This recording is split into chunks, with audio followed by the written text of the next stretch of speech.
Thank you, everybody, and welcome back. And welcome back to everybody at home as well. Thank you very much to Jan, Ian, Liz and Jim, who've made comments and submitted questions. We look forward to putting those questions to the project team later on in the day. We have a question session planned for 2:15, so 15 minutes after 2 o'clock. And we'll put those and other questions to the project team then. So thank you very much for rejoining us, panel. We're going to look at submission. It's number 2 in your pack from Karen Morris. Karen also isn't able to join us today, so I'm going to ask Laura to come forward and read the record into read the submission into the record for us. Thank you, Laura.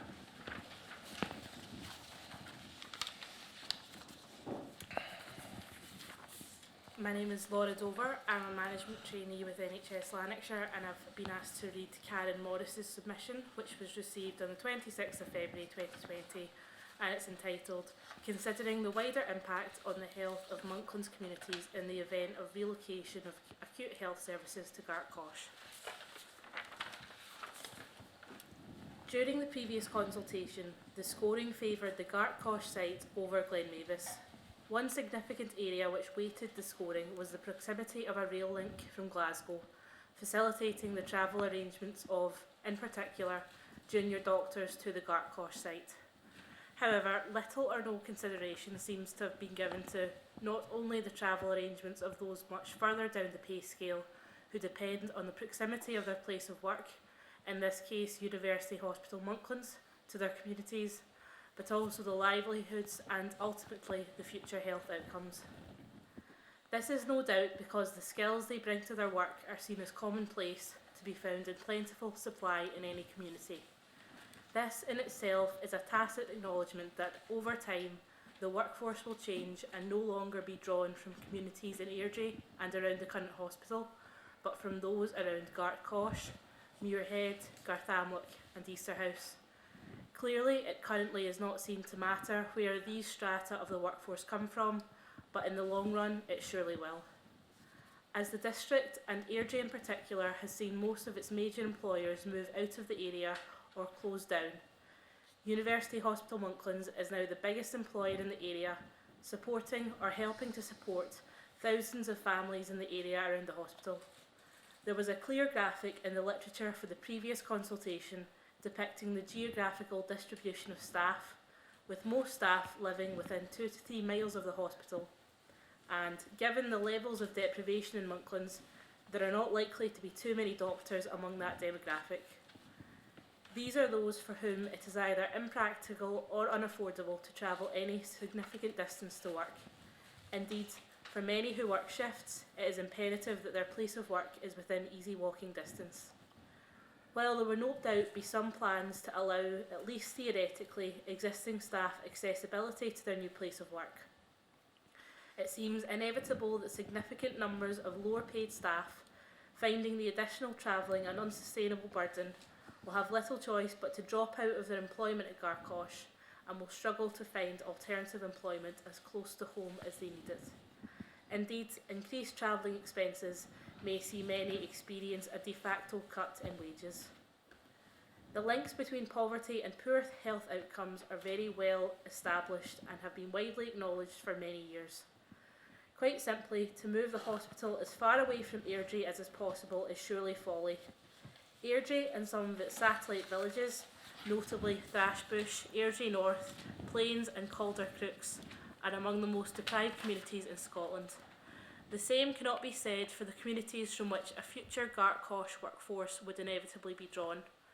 Only the Easterhouse area comes remotely close, but presumably deriving benefit from investment in area in recent times. It still does not suffer the levels of deprivation seen in Airdrie.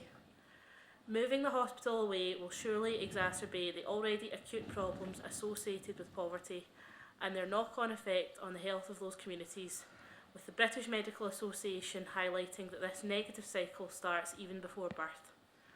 For this reason, the panel must surely give due weight to these considerations and find Gartcosh the least viable of the three options currently proposed.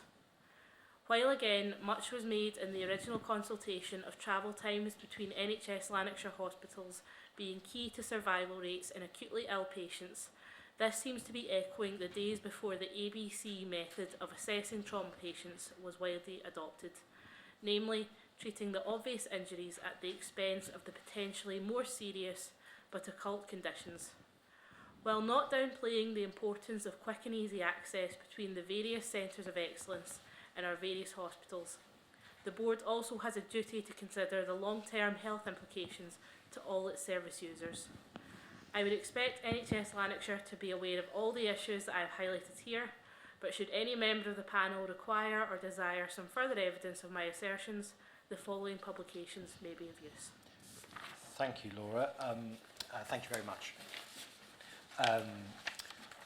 The publications mentioned below are Health at a Price, Reducing the Impact of Poverty, British Medical Association 2017, The Effect of Socio-Economic Deprivation on the Association between an Extended Measurement of Unhealthy Lifestyle Factors and the Health Outcomes, a prospective analysis of the Biobank Cohort, HME Foster, in the Lancet 2018, Physiological Perspectives in Poverty, the Joseph Rowntree Foundation 2015, How Does Money Influence Health, Joseph Rowntree Foundation 2014, and the Scottish Index of Multiple Deprivation 2020.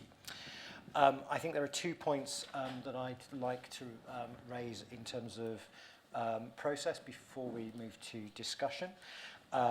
Firstly, gives me an opportunity just to restate the role of the panel. The submission says, for this reason, the panel must surely give due weight to these considerations and find Gartcosh the least viable of the three options currently proposed. That's around decision making, and I think this is possibly just misterminology or misuse, confusion in terminology in the submission. The panel's role here today is to understand the points being put to the programme team independently and offer views to the programme team. So we will not be considering the relative merits of any of the sites today, just the information that's put to us. And secondly, the panel will already be aware is a broad statement. I think I'd like to draw the panel's attention to the Fair Scotland Duty Assessment that's been published for the programme. There are several points in it which recognise points which have been raised in this submission. I won't read all of it, but moving the hospital, in the conclusions, it says moving the hospital from its current site will have a negative impact on the local community. So that is recognised, particularly as this submission draws our attention to, particularly those on low incomes who do not have access to a car. There are various other points here. Then the next one, possibly of use here, is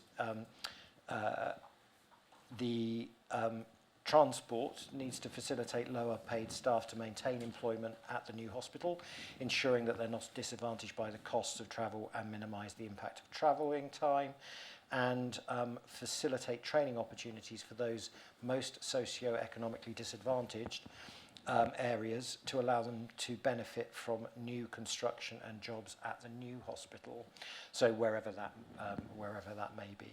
So just to say that there is a document that we have that recognises some of the issues raised already.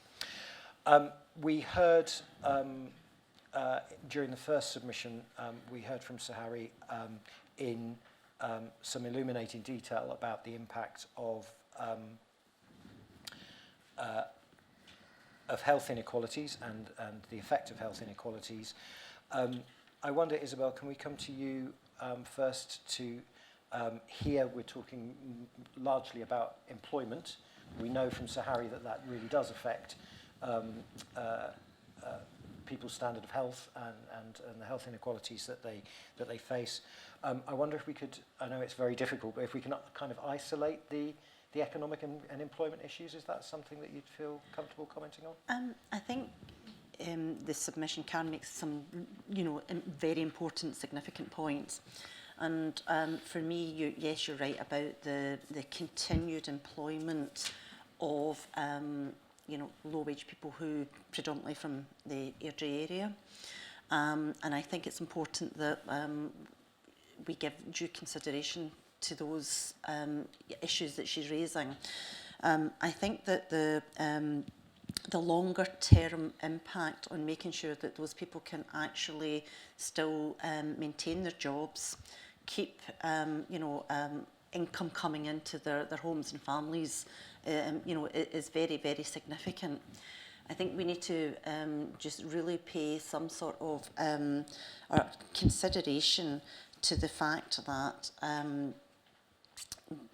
we ensure that it's not just a complete displacement of staff, and that is part of what was raised, by the previous submission and also by the submission that while there will be a certain number of jobs with the new replacement hospital, that what happens is that we don't just make one part of a community completely unemployed and bring in, new employees from another area, because actually that doesn't help anyone, and it does add to the long-term health issues.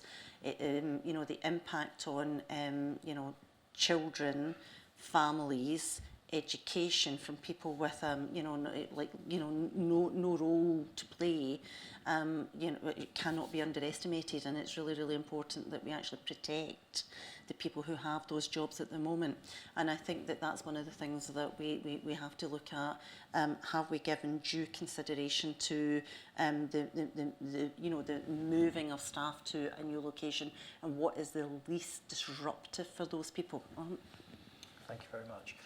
I will come out to the project team in a moment to ask that. Sari, would you like to offer your reflections? Yes, I think the points raised in this submission are serious. I think this will have an impact, but what's happening here is a very, very major change to provision in Lanarkshire of acute hospital care to make it fit for the 21st century. It's clear that that cannot continue to be provided from the Monklands site in anything like a modern, complex sense, and therefore to mitigate these adverse impacts, I think, is an important element. Recognise that they are serious, that they will impact adversely on some people, but I know from discussions with colleagues that plans are in place, or plans are being formed to mitigate that potential move. And a bit of me sees, you could turn this into an opportunity, to focus much more closely on supporting people at the lower end of the socioeconomic scale in new and innovative ways, to help them develop their own careers, to help them move up the scale and so on. That could have a positive benefit. And I think, I know from discussion with colleagues working in public health in Lanarkshire that they want to be involved in this. So, yeah, it's a real issue, but it's an opportunity as well as a threat. Excellent. Thank you very much. There are some serious issues. I wonder, David, do you have any reflections on the transport issues that are contained? Thank you, Chair. Karen's submission is very welcome, and there's many good points in here that need to be considered. There's two in particular I'd like to draw our attention to at the moment. First of all, talking about rail facilities. As we know, two out of the three candidate sites have a railway station within a reasonable proximity of the candidate site, that being the one at Western Moffat with the Drumgellic station, and the one at Gartcosh with the Gartcosh station. The point to be made here is it's not just the availability of a station in close proximity to a site, but the actual catchment that that station serves and the line that it's on. And that's probably very relevant in this instance. The other point as well is that Ms Morris makes the point that most staff living within 2 to 3 miles of the hospital, and it is imperative that their place of work was within easy walking distance. Well, as we know from the 3 catchment sites that, the 3 candidate sites that are on the table at the moment, that does raise some interesting concerns and issues with staff getting to these candidate sites for their place of work. It's an issue that will have to be taken very seriously and looked at in some greater detail, I believe. So it's just in terms of understanding. I mean, firstly, I'd like to say thank you very much to Karen for the submission. I think she covers some really complex points in 2 very concise pages, which is very well, particularly for myself not being a specialist, was very welcome in the pack. But we're starting to understand some of the interplays between the issues, which clearly have been taken into account in the body of information that's available to us. Andy, did you have any comments to make? There's no particular contamination concerns. I think it does raise the issue of urban regeneration. These communities that suffer from deprivation because industries closed down, it highlights the need for us to consider these sites to bring them back into to meaningful use, regardless of what location is chosen. That does help address some of these issues. Thank you. Isabel, you wanted to say something? Yeah, else? I think it's, you know, Sir Harry speaks about the mitigating factors and about the actions that NHS Lanarkshire could take. And I know I read in many pages in terms of the replacement project about potential for shuttle buses from the current site to, you know, a future site, and I think that's important that we, you know, take cognizance of that, and anything else that we can do to mitigate the impact on the local community where it exists. So I'm drawing some lay conclusions here. I'm going to ask a member, Graham's offering, so if you'd like to come up, Graham. I'm going to draw some conclusions from the information that's given to us. I'm particularly there is a replacement development that's going to be in the site of the Monklands Hospital currently. Is that correct? Yes. Can I make a couple Okay. of points? I'll just remind people who I am. Graham Johnson, Head of Planning and Development, NHS Lanarkshire. Again, I would emphasise that Karen has made many points. Many of them I think we were aware of and have mitigation options in place. She referred to an infographic that was produced last time around in the consultation process showing the geographical distribution of staff. And that's a good piece of information. We will resend that on their website today just for information for people. I think there are 3 kind of key points for me. First point is the hospital without staff obviously does not work. We recognise that we have a very committed set of staff at Monklands. Our aspiration is when we move hospital is to take that group of staff with us. We will put arrangements in place to make sure that that can be delivered. The primary one for me is not the kind of massive public transport train station stuff. It's to make sure that people who maybe live very close to the hospital have got a very easy option, and that's the shuttle bus option that Isabel referred to there. It's a key objective to make sure that the staff can get to the work. We will work with the staff groups to ensure that can happen. Part of the problem we have is that you can't actually do that until you have a site. So our high-level commitment is to deliver that additional strategy. Our detail will come once the actual site has been determined. You made a point there that there will be a further option, which is the existing site is now planned to be redeveloped as a health and wellbeing centre or village. That came through our Fairer Scotland duty assessment and a clear recognition that there is a socio-economic impact on the area that the site leaves. There will be employment opportunities at a point in the future through that avenue, most definitely. Excellent, thank you very much. Does anybody have any other points of clarification for Graham? Thank you very much. Thank you.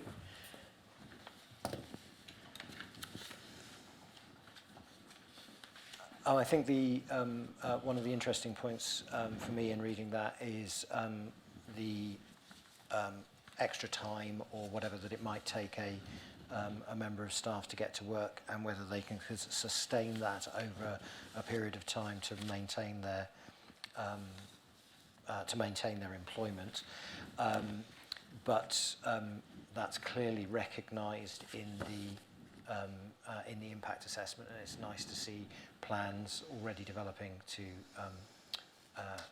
take those points into account. Does anybody have any further comments on this particular submission? No, nothing. No?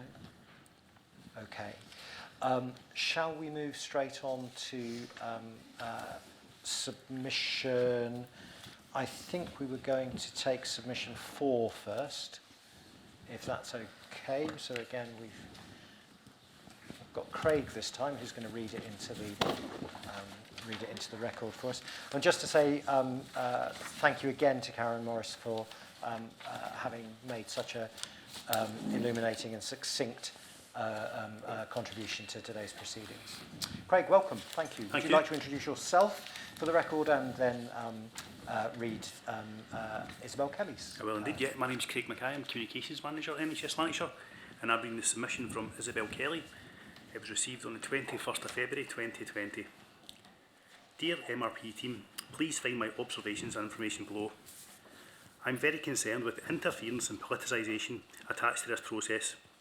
I do not believe people with the expertise and skills to develop and evaluate such a project come to work to do a bad job, or have motives when providing their skills and knowledge to such a project.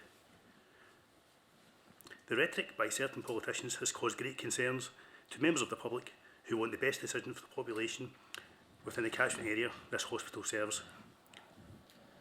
Considerations are capture rate of population, current and projected population density, proximity to major commuter routes, distance from other hospitals, technical issues, existing infrastructure, site gradient, ground conditions, site orientation, availability of future land requirements, environmental considerations, utilities and topography, proximity to public transport, traffic routes, labour market by sector, better year-on-year improved service costs, host community concerns, protections and safeguards. It is disappointing that in an effort to be fair and transparent, because this process has been over-politicised, the information without closer inspection leads you to believe that any of the sites are acceptable because of the bland standard statements attached to each site with regards to constraints, utilities accessibility and proximity, and accessibility of public transport and transportation times in future. This makes it more difficult for the general public to pass constructive comments. I would like to make comment about Gartcosh and the Northern Corridor with regards to projected population density. Much of this area is under housing development. The Clyde Plan quota in private housing is 16,420 units for NLC, North Lancashire Council, with modified plans for the Northern Corridor, Glenboy and parts of Gartcosh Community Growth Area. Housing will reach over 36% of the total housing population requirement for NLC. This can be verified by the local plan and live planning applications. This significantly increases the capture rate population and projected population density in a prospective site radius. FEAR's partnership working will not benefit the host community. The Northern Corridor residents has requested a health centre. The response has been the replacement of Muirhead Clinic on the same site as a new school build, with additional mental health services currently provided by Glasgow. This is not what the community asked for and falls short of what is required. Gartlock is currently in the Glasgow boundary, but apart from having their bins emptied and paying community tax to Glasgow, the residents identify with both Gartcosh and North Lanarkshire. Some residents are close enough to walk to Gartcosh train station, closer than some Gartcosh residents, thus being in easy reach of any new hospital. The stretch of road, Gartlock Road, forms part of the Easter House housing development area, and again, housing development in the thousands will increase population density, which may be seen across the boundary flow perspective, or even a boundary change to NLC in the future. The estimate for site-specific costs at Gartcosh are recorded at 14.39 million. I believe the costs are estimated too high and inflated. Some of these costs are road improvements. Since 2014, Gartcosh has been awarded 6.2 million through City Deal to be accessed by North Lanarkshire Council for a train station expansion, upgrade and road infrastructure improvements. I would suggest this goes some way to reducing the costs of the road improvements the NHS may plan for and would reduce the 14.39 million in cost to improve road infrastructure. Also, there are traffic interventions listed in the NLC Housing Master Plan, which are close in description to some of those listed in the NHS. Housing developers will be paying for these through Section 75 money. This again would reduce the site-specific costs at this location. Residents have been requesting better infrastructure and are angry City Deal money or traffic improve have not been made. Maybe a hospital will provide the OBC to improve road infrastructure. The consultation process has not been engaging as the first. This is the politicians' fault. They have appeared to bully Lanarkshire Health Board and question the integrity of the information provided. The information has been independently verified and remains unchanged, pertaining to journey times, as an example, but reported as being totally inaccurate by the media and is simply fake news, with the source being politicians. Site selection is crucial to future success. The public would be better served if experts are left to make evaluations rather than the politicians who have only contributed to a longer lead time to gaining a new hospital and are not qualified and have proved unavailable to positively contribute to the project. I trust you will be in touch regarding my observations and remarks. And there was a second part to the submission received on February 21st, 2020. After consideration, I think the following should be included in the site criteria. Capture rate of population now and future and how they are derived. Current and projected population density and how they are derived. How site layout and design compromises of a given site would affect year-on-year service cost if there is availability of any future land requirements present on each site. That's the end of submission. Thank you very much, Craig. And just to remind everybody who's here and the people who are watching that Craig was reading a submission from a member of the public, and the views are the views of the member of the public and not Craig's. So I would like, given that again Isabel Kelly isn't here to take our questions this morning, we'll use the submission as a framework for discussion. I wonder if there's anybody from our group of experts who would like to join the table in terms of finance and project costs for roads. I know we've got transport at the table, but if there is anybody who'd like to join us, there are some. You can stay, Andy. We'll use the other side. We would have. We've got some issues around finance, and I think questions are project costs, which might be useful for us to go to straight away, if that's okay. So I'm looking at the second full paragraph on the second page. Do you have a copy? Yes. You do. I'll give you that one for ease. Nope. Thank you. There you go. Yep, just to clarify, I'm Douglas Ross, I'm Karen Brown, and I'm one of the cost consultants working on the project supporting NHS Lanarkshire with the overall financial appraisal. In terms of the estimate, the recorded 14.39 million for Gartcosh, that's not all related to roadworks. That covers a number of the issues that we already talked about earlier on about contamination, etc. There's around about £8 million related to roadworks, and they are detailed in the cost reports that's been published and range from off-site works for roundabout improvements, road realignments and bridge works. And yes, they could be provided under Section 75 from housing developers, but we cannot rely on that being provided because they are related to timing of planning applications, and they're set out in the planning report that we provided as well, that if these applications don't apply, then there would be no money for these roadworks. Therefore, we have to allow for them within our financial appraisal. Okay, thank you very much.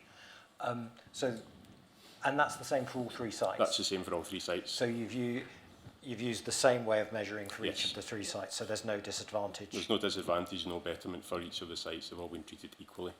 Okay, thank you very much. Does anybody else have any comments on that Chair, they'd I like have. to make?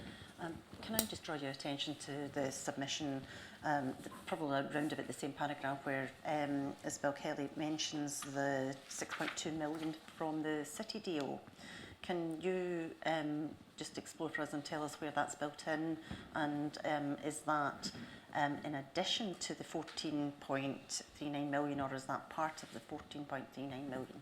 It's not part of the 14.39 million. That will be works that has been done separately. City deal money would have paid for the Glenboig Link Road that's been recently completed by North Lanarkshire Council, and there'll be other works that they'll be doing that are not related to the project.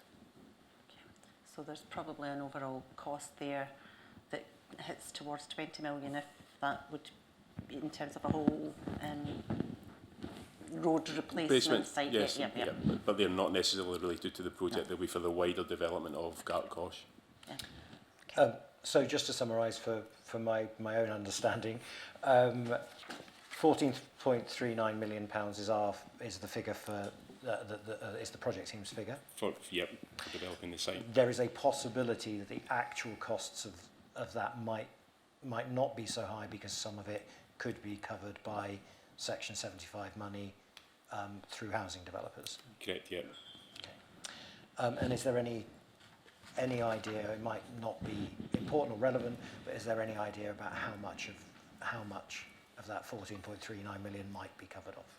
It would relate to the roadworks, or be part of the £8 million. The exact number couldn't exactly say, but within the planning report that's published on the website, it does give an indication of the works that would be done to trigger when various work would be done to the road infrastructure. It depends on the number of housing units in each of the planning applications. So if those 3,000 units are triggered before the hospital is built, then some of the infrastructure would already be in place, but at the moment there's no guarantee that can be relied upon as happening. Okay, thank you very much. Any other comments on that particular issue?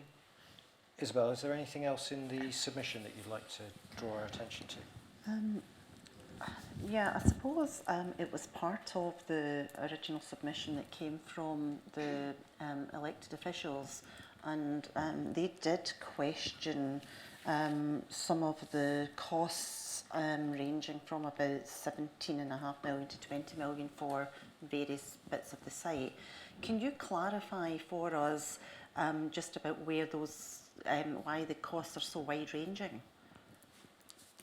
And the wide-ranging costs are reflective of the work that is done, and obviously it's not wholly definitive in terms of the work that is required. So there is a range of costs that's been assessed.